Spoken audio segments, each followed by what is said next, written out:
Praise the lord.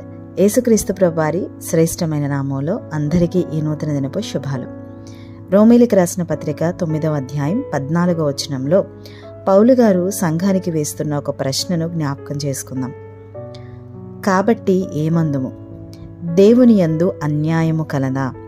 అట్లనరాదు.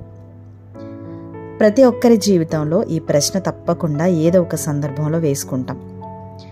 ఏంటంటే, నేనేం పాపం చేశాను, దేవుడు నాకెంత అన్యాయం చేశాడు అని. అసలు ఏ వ్యక్తి అయినా దేవుని దగ్గరికి వచ్చేదే మంచి జరుగుతుంది అని.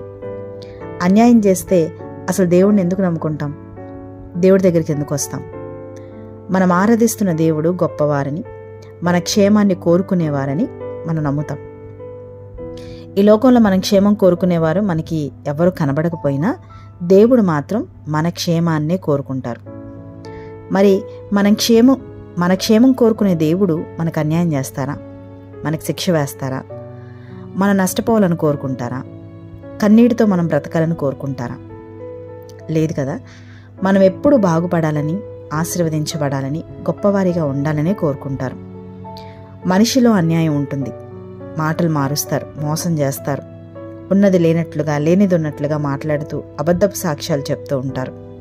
కానీ దేవుడు పరిశుద్ధుడు, సత్యవంతుడు.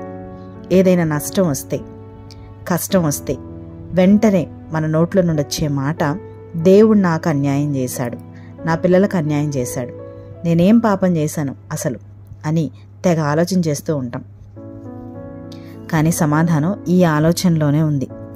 పాపం చేసేదే మనం, పైగా నేనేం చేశాను అని సమర్థించుకుంటాం. వాస్తవానికి మనలో యథార్థత లేదు, నమ్మకం లేదు. ఒక్క విషయంలో కూడా మనం నమ్మకంగా ఉండం. దేవుని ఎదుట సరిగా ఉండడం లేదు. ఆయన చెప్పినట్లు మనం జీవించడం లేదు. మనకి నచ్చినట్టుగానే మనం జీవిస్తూ ఉన్నాం. చివరికి మనం చేసిన పాపాన్ని దేవుని మీద వేస్తూ ఇంకో పాపం చేస్తున్నాం. మనం చేసిన దానికి వేరే వారి మీద వేస్తే అది చాలా తప్పు కదా. అలానే మనం చేసిన వాటిని దేవుని మీద వేస్తున్నాం. మరి మనలో అన్యాయం ఉందా? దేవునిలో అన్యాయం ఉందా? వివాహం చేసుకునేటప్పుడు ఆస్తి, ఉద్యోగం, అందం, పలుకుబడి ఇవన్నీ చూస్తాం.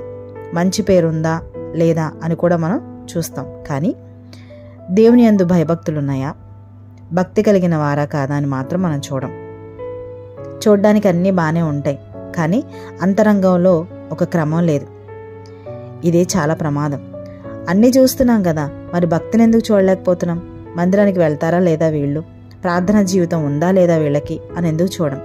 అంటే ముందు మనకు అనుభవాలుంటే వాటిని పరిశీలనలోకి తీసుకొస్తాం. వివాహం అయ్యాక ప్రవర్తన బాగోక రకరకాల ఇబ్బంది పెడుతూ ఉంటే అప్పుడు అంటాం, దేవుడు నాకే ఎందుకు ఇంత అన్యాయం చేశాడు అని. దేవునికి న్యాయం లేదు అని మాట్లాడతాం. తాగొద్దు అని ఎంత చెప్పినా వినకుండా తాగి రోగంతో చనిపోతే ఆ కుటుంబీకులనే మాట దేవుడు అన్యాయం చేశాడు అని. పాపం జోలికి వెళ్ళొద్దు అని ఎంత చెప్పినా వినకుండా ఆ ఉచ్చులోనే కూరుకుపోయి చివరికనే మాట దేవుడు అన్యాయం చేశాడు అని. అన్నీ మనమే చేస్తాం, ఇష్టం వచ్చినట్లు మనమే జీవిస్తాం, చివరికి దేవుని మీద నిందలు వేస్తాం. అసలు మనకుందా మన సాక్ష్యాన్ని మనం ప్రశ్నించుకోవాలి. ఇర్మియా గ్రంథం 2వ అధ్యాయం 19వ వచనంలో ఉంటుంది, నీ దేవుడైన యెహోవాను విసర్జించుటయు, నీకు నా ఎడల భయభక్తులు లేకుండుటయు బాధకును శ్రమకును కారణమగునని నీవు తెలుసుకొని గ్రహించినట్లు నీ చెడుతనము నిన్ను శిక్షించును, నీవు చేసిన ద్రోహము నిన్ను గర్దించును అని చూస్తాం. వాక్యం చాలా స్పష్టంగా తెలియజేస్తుంది. కాబట్టి ఒకసారి మోకరించి మన జీవితాలను మనం రివైండ్ చేసుకుని, దేవుడు అన్యాయస్తుడా నిజంగా నా జీవితంలో అని ఒక్కసారి మనం ప్రశ్నించుకుంటే మనకు తెలుస్తుంది దేవుడు అన్యాయస్తుడా లేదా మనం అన్యాయస్తులమా అని. ఇప్పటికైనా మించిపోయింది ఏమీ లేదు. నా శ్రమలకు, నా నష్టాలకు, నా కన్నీటికి నేనే బాధ్యురాలిని అని గ్రహించి మోకరించి పశ్చాత్తాపడితే కన్నీటిని తుడిచి పోగొట్టుకున్న సంతోషాన్ని తిరిగి దేవుడు మనకి తప్పకుండా అనుగ్రహిస్తారు. అట్టి కృప దేవుడు మనందరికీ అనుగ్రహించునుగాక. ప్రార్థన. పరిశుద్ధుడా, నీతి సూర్యుడా, మీరు మా క్షేమాన్ని కోరుకునే దేవుడు, కానీ మేము మా ప్రతి పరిస్థితికి కారణం మీరు అని అన్యాయంగా మాట్లాడుతున్నాం. దేవా, దయతో మమ్మల్ని క్షమించండి. మా జీవితాల్లో ఏది ఎందుకు జరుగుతుందో అని గ్రహించగలిగిన శక్తి, ఆత్మీయ మనోనేత్రాలు మాకు ఈ ప్రార్థనలో ఏకీభవిస్తున్న ప్రతి బిడ్డకు అనుగ్రహించి దేవా, నీ వాక్యములో, నీ వాక్యపు వెలుగులో నడిచే కృప మాకందరికీ దయచేయండి. ప్రార్థనలో ఏకీభవిస్తున్న ప్రతి కుటుంబం కూడా దేవా, ఆత్మీయ నేత్రాలు వెలిగించబడాలి. నీ వాక్యపు వెలుగును చూడగలగాలి, ఆ వాక్యపు వెలుగులో నడవగలగాలి తండ్రి. అప్పుడే దేవా, ఇదిగో తండ్రి, మా కుటుంబాలు మేము చక్కగా కట్టుకోగలుగుతాం గనక దేవా, నీ వాక్యం ఏదైతే మాకు వినబడుతుందో, మాకు బోధిస్తుందో దాని ప్రకారంగా మా జీవితాన్ని కట్టుకునే కృప మాకు అందరికీ అనుగ్రహించమని యేసుక్రీస్తు ప్రభువారి ఘనమైన నామంలో ఈ ప్రార్థన అడిగి వేడుకొని పొందుకొని ఉన్నాము తండ్రి.